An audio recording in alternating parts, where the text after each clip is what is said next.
thunderous scream of jet engines ripping through the clouds as a tiny shadow darts into enemy territory, dodging missiles and unleashing hellfire on targets below.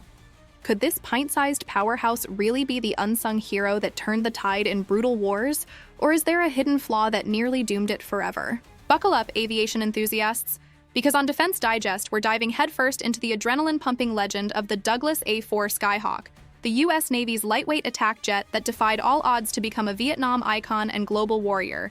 And by the end, you'll be left wondering if this scooter of the skies could still outmaneuver today as stealth giants in a modern dogfight. Hit that like button if you're ready for the thrill and drop a comment below. What's your favorite Skyhawk story, and do you think it could take on an F-35? Born in the early 1950s from the visionary mind of Ed Heinemann at Douglas Aircraft Company, later merging into McDonnell Douglas, the A-4 Skyhawk was engineered to meet the U.S. Navy's urgent need for a cost-effective carrier-based attack bomber capable of nuclear strikes without the excess weight or expense of larger jets with its prototype, the XA-4D1. Lifting off on June 22, 1954 and entering fleet service by October 1956 as a single-seat subsonic marvel, tipping the scales at just 24,500 pounds fully loaded, propelled by an initial Wright J65 turbojet engine that was soon upgraded in variants like the A4E to the more reliable Pratt & Whitney J52, delivering thrust for speeds up to 627 miles per hour, a combat radius extending 340 miles, and an operational ceiling soaring to 40,000 feet, all enhanced by its distinctive delta wing configuration, spanning 27.5 feet across a 40-foot fuselage, which granted unparalleled agility for tight turns and low-level strikes, while accommodating up to 9,900 pounds of diverse ordnance on 5 external hardpoints, including conventional bombs, unguided rockets, heat-seeking AIM-9 Sidewinder missiles, or the pioneering AGM-12 Bullpup, guided missiles complemented by a pair of 20mm Colt Mk-12 cannons in the wing roots, capable of unleashing 800 rounds per minute for devastating strafing runs, and remarkably, this compact design allowed it to launch from the short decks of World War II-era Essex-class carriers without the need for steam catapults, earning it the affectionate nickname Heinemann's Hot Rod for its stripped-down simplicity, rugged construction that could absorb battle damage like a champ, and a production cost under $1 million per unit in its heyday, making it an economical powerhouse that revolutionized naval aviation tactics. But the real suspense kicks in when we zoom into its combat baptism. During the grueling Vietnam War from 1964 to 1973, Skyhawks logged over 2,960 combat sorties for the Navy and Marines, with daring pilots like future U.S. Senator John McCain of Attack Squadron VA-46, hurtling into North Vietnamese airspace to drop napalm canisters, precision-guided ordnance, and iron bombs on bridges. Supply lines and troop concentrations, their cannons blazing through dense anti-aircraft fire that claimed a staggering 195 A4s lost to enemy action. Yet was it the jets' vulnerability to ground fire that sealed their fate, or the unyielding courage of aviators who pushed these machines beyond limits, surviving ejections and POW ordeals to tell tales that still chill the spine? Exported to key allies, the Skyhawk proved its mettle worldwide.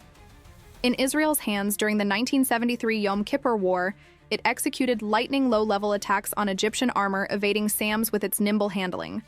Argentine pilots flew it valiantly in the 1982 Falklands War, sinking British ships like HMS Coventry in fierce dogfights against Sea Harriers, though at heavy cost. And operators in Kuwait, Singapore, Indonesia, and Brazil adapted it for diverse roles with evolutionary variants like the 2-seat TA-4FJ for advanced training. The A4M Skyhawk II, featuring a distinctive humpback dorsal fairing for enhanced avionics heads-up displays, and compatibility with laser-guided smart bombs, extending its service life into the 1990s for the U.S. Marines before retirement in 1998, while modernized versions like the Israeli A4N or Argentine A4AR Fighting Hawk incorporated glass cockpits, radar upgrades, and beyond visual range missiles.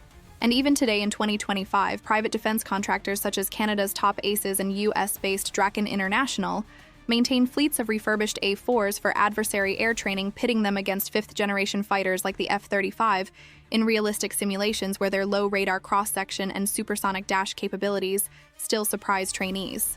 Beyond the battlefield, the Skyhawk dazzled in peacetime. From 1974 to 1986, it served as the U.S. Navy's Blue Angels demonstration team's aircraft, wowing millions with precision diamond formations, inverted passes, and high-G maneuvers that showcased its aerobatic prowess. And now, preserved in museums like the Smithsonian National Air and Space Museum, the Intrepid Sea Air Space Museum in New York, or the Pacific Coast Air Museum in California, over 2,160 units built stand as monuments to its enduring legacy. A no-frills philosophy that directly influenced successors like the General Dynamics F-16 Fighting Falcon, with shared emphasis on lightweight agility and multi-role versatility. Yet, as this aerial underdog taxis into the annals of history, a gripping suspense lingers.